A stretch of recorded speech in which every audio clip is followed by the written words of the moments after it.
మీ ఎలాంటి వ్యాపార ప్రకటనలకైనా వెంటనే మా ఛానల్ సంప్రదించండి.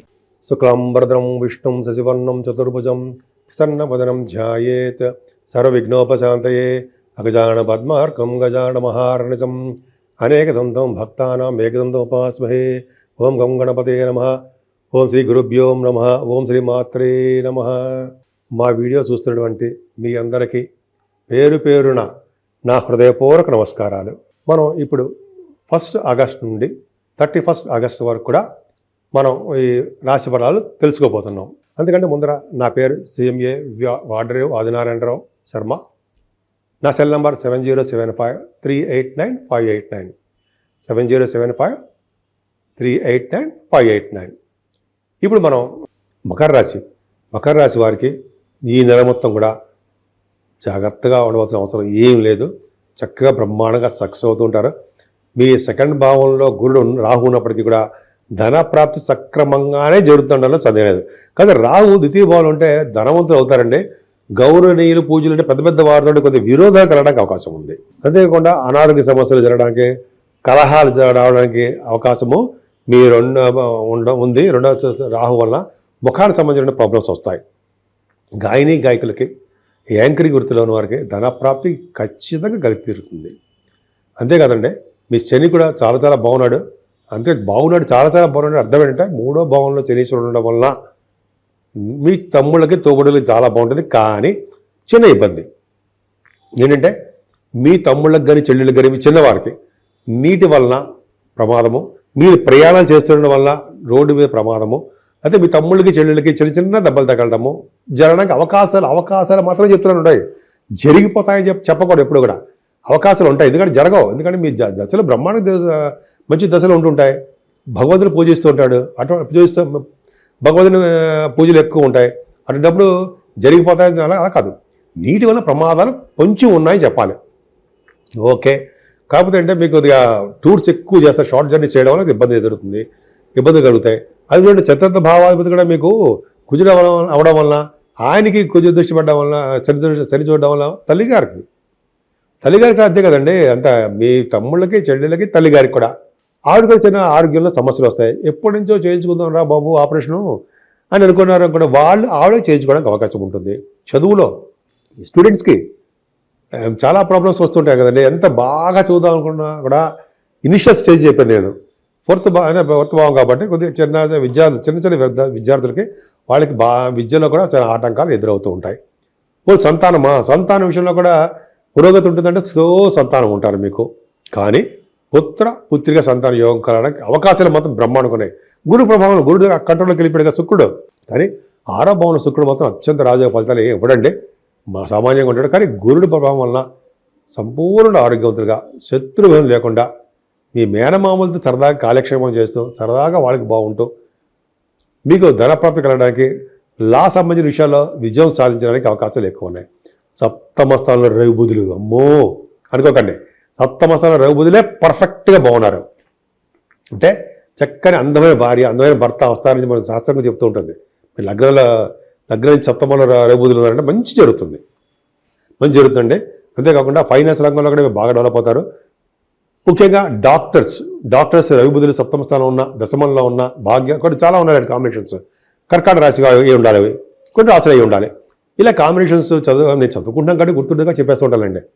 34 ఏళ్ళు అనుభవం కాదు ఇప్పుడు. సరే అది పక్క 35 ఏళ్ళు. సరే పక్క పెడదామంటే ఏళ్ళు ఎన్ని ఉన్నాయో కాదు, జ్ఞాపక శక్తి ఎంత ఉంది, ఎన్ని బుక్స్ చదివాం అనేది చాలా తక్కువ ఉంటుంది. ఎంత చదివినా కూడా, మేము ఎంత నాలెడ్జ్ సంపాదించినా కూడా ఇంకా చదవాలి అనిపిస్తుంటే బుక్స్ రిఫర్ చేస్తూ ఉంటా. సరే పక్క పెడదామంటే అవన్నీ చెప్పుకోకూడదు. కానీ రఘుపతి కాంబినేషన్ వల్ల కూడా మీకు చక్కటి వివాహ వేడుకలు జరుగుతాయి. భార్యాభర్తలు చాలా అనురాగ దాంపత్య జీవితం బ్రహ్మాండంగా ఉంటుంది. బుధ శుక్రులు కూడా ఉన్నారు. 24th నుంచి శుక్రుడు కూడా వస్తాడు. బుధ శుక్రుల వల్ల కూడా ఈ వ్యాపారంలో బాగా డబ్బు సంపాదించుకోవడము, సినిమా రంగంలో కూడా అవకాశాలు రావడము, తర్కశాస్త్రంలో బాగా డబ్బులు సంపాదించుకోవడము. రవి అంటే బుధ శుక్రులు చాలా కాంబినేషన్ పర్ఫెక్ట్గా బాగుంది. మ్యాథమెటిషియన్స్గా, తర్వాత మీకు ఆస్ట్రాలజర్స్గా బాగా డెవలప్ చేస్తారు. కానీ అష్టమంలో రవికేతువులు కరెక్ట్ అని అంటారా? నేనైతే కరెక్టే అంటాను. ఎందుకు? అష్టమంలో రవి ఉన్నా, కేతు ఉన్నా, అష్టమాధిపతిగా అష్టమంలో ఉన్నాడండి. అది మనం మర్చిపోకూడదు. ఉంటే ఏంటి, సరళ యోగాన్ని ఇస్తాడండి ఆయన. కేతుతో కలిసినాడు కాబట్టి చిన్న చిన్న దెబ్బలు తగులుతాయి అనుకుంటా, సామాన్యం. హెల్త్ ఇష్యూస్ ఇస్తుంటాడు. కానీ సరళ యోగాన్ని ఇవ్వడం మంచిది, ఇస్తాడు. పైగా సంపూర్ణ మీకు ధనప్రాప్తిని కలిగించేది చేస్తుంటాడు. సేవకాజనాన్ని ఇస్తాడు. అన్ఎక్స్పెక్టెడ్ మనీ ఉంటుంది మీకు. అందుకే కదండి మీరు రాశి వాళ్ళు సూర్య భగవాన్ని పూజించడము నమస్కార ప్రియుడు కాబట్టి సూర్య భగవాన్ హ్రీం ఓం హ్రీం సూర్యాయ నమః, ఓం హ్రీం సూర్యాయ నమః, ఓం హ్రీం HREM అంటారు కదా, హ్రీం సూర్యాయ నమః అంటుంటే అనారోగ్య సమస్యలు పోయి ఆరోగ్యంతో తయారవుతారు. మీరు అదృష్టవంతంగా తయారైపోతారు. మరి భాగ్యస్థానంలో కుజుడు నడుతారా, ఆయనకి చాలా ప్రాబ్లం ఉందండి. అంటే భాగ్యస్థానంలో కుజుడు వలన శరీర ప్రభావం వలన కూడా మీకు రియల్ ఎస్టేట్ రంగంలో ఉన్న వారికి వాళ్ళకి నష్టాలు రావడం జరుగుతుంది. వర్షాల వలన అంటే ప్రమాదం, వాళ్ళ వర్షాల వలన ఎలా ప్రమాదాలు వస్తాయో మరి మనకు తెలియదు.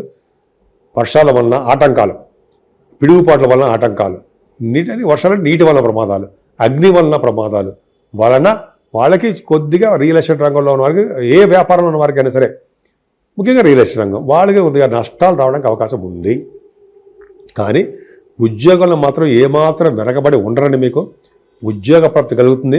ఫైనాన్స్ రంగంలో కానీ, బ్యాంకింగ్ రంగంలో కానీ, అయితే విద్యా సంస్థలో కానీ. ఎందుకంటే దశమస్థానం గురుడు చూస్తున్నాడు కదండి. ఒక దేవాలయాలకి అధికారిగా కానీ, గవర్నమెంట్ ఉద్యోగాలు కానీ సంప్రాప్తించడానికి అవకాశాలు ఎక్కువ ఉన్నాయి. అదే కూడా రాజకీయ రంగంలో పదవులు రావడానికి కూడా దశమస్థానం కూడా చూస్తాం. పర్ఫెక్ట్గా బాగుంది. సో ఈ విధంగా 10th భావం కర్మస్థానం కాబట్టి చాలా మంచి పనులు చేసుకుని ఉంటారు. తీర్థయాత్రలు చేయబోతున్నారు మీరు.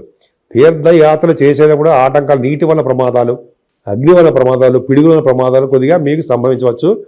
మీ గురువుగారి దగ్గరే ఉండండి. గురువుగారితో పాటు వెళ్ళండి. గురువుగారు అంటే పవర్ ఎక్కువ ఉంటుంది ఆయనకి.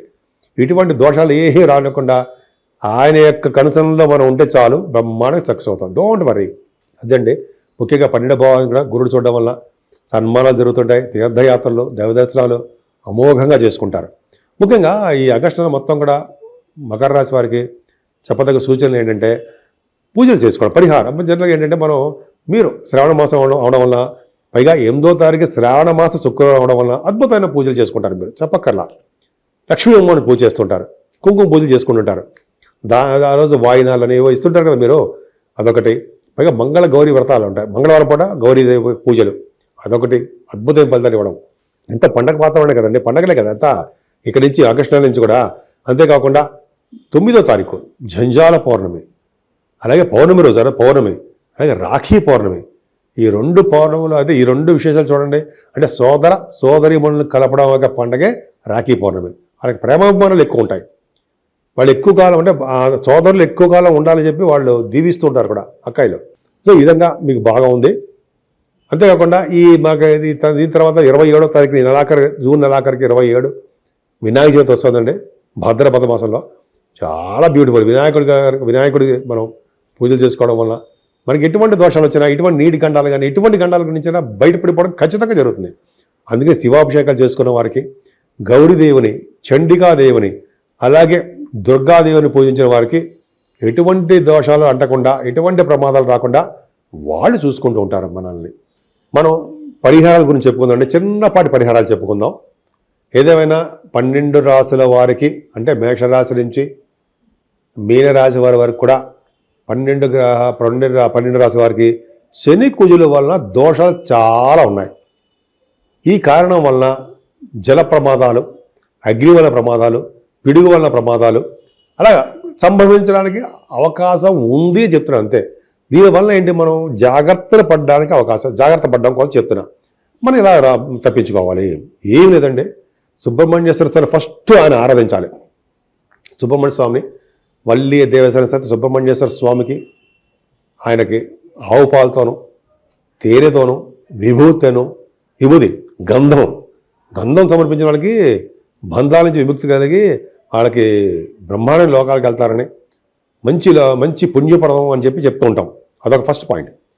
అలాగే శనీశ్వరుడి యొక్క దోషాలు పోగొట్టుకోవాలండి. మీకు వీలుంటే మందపల్లి వెళ్ళి శనీశ్వర దేవాలయాలు సందర్శించండి.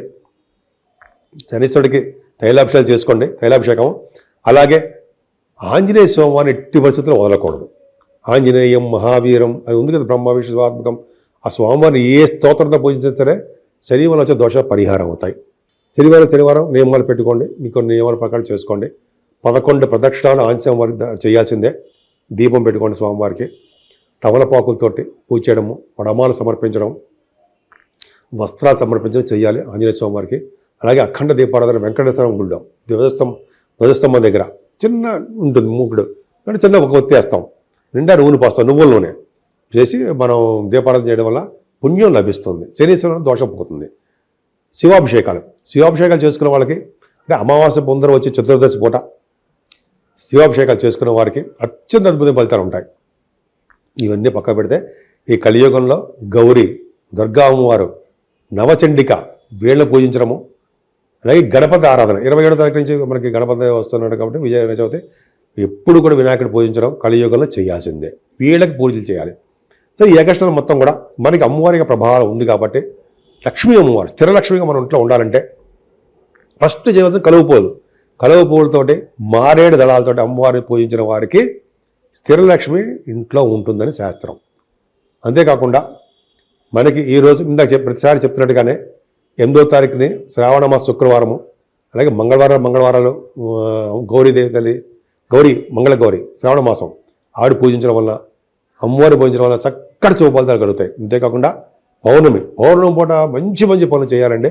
దానాలు, అన్నదానం, వస్త్రదానము, అలాగే అన్ని గోదానము అంటే కదా, మంచినీళ్ళ దానము, భూములు దానం చేసిన వాళ్ళకి వాళ్ళ ముందు తరాల వాళ్ళు, వెనకాల తరాల వాళ్ళు బ్రహ్మాండమైన లోకాలు ఉంటారట.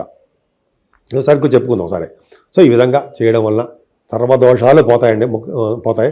ఎప్పుడైతే సరే శివుడిని ఆశ్రయించాలని మనం శివుడి యొక్క జపాలు కదండి, శివుడి యొక్క పూజలు, అభిషేకాలు, గంధం సమర్పించడం వలన మనకి ఎటువంటి దోషాలు ఉన్నా అన్నీ పోతాయి. గౌరీదేవిని, శివుణ్ణి పూజించిన వారికి గ్రహాల వల్ల వచ్చే దోషాలు పరిహారం అయ్యి వీటన్నిటినీ సింపుల్గా పోతాయి. అంతేకాకుండా బలమైన మీకు దశ జరుగుతున్నప్పుడు మెయిన్ జాతకంలో, అంతేకాకుండా ఒక శుభగ్రహాల యొక్క దృష్టి కుశలమే ఉన్నప్పుడు ఈ యొక్క వాళ్ళు చేసే చెడు ఫలితాలు చాలా మంది తగ్గుముఖం పట్టి మంచి జరుగుతుంది. కాబట్టి ఈ 12 రాశుల వారికి ఈ శ్రావణ మాసం, ఈ ఆగస్టు మొత్తం కూడా పండగలు కదా, సుఖ సంతోషాలతో ఉండాలని మీరందరూ కూడా, అలాగే ఆరోగ్యాలతో వెలసిల్లాలని, మీరు అనుకున్న పనులన్నీ చక్కగా నెరవేర్చుకుంటూ ఎప్పుడు ఆనందోత్సవాలతో మంచి కోరికలు నెరవేరాలని, సంపూర్ణ ఆరోగ్యవంతులుగా ఉండాలని, దీర్ఘాయుష్మంతులుగా ఉండాలని మనస్ఫూర్తిగా కోరుకుంటున్నాను.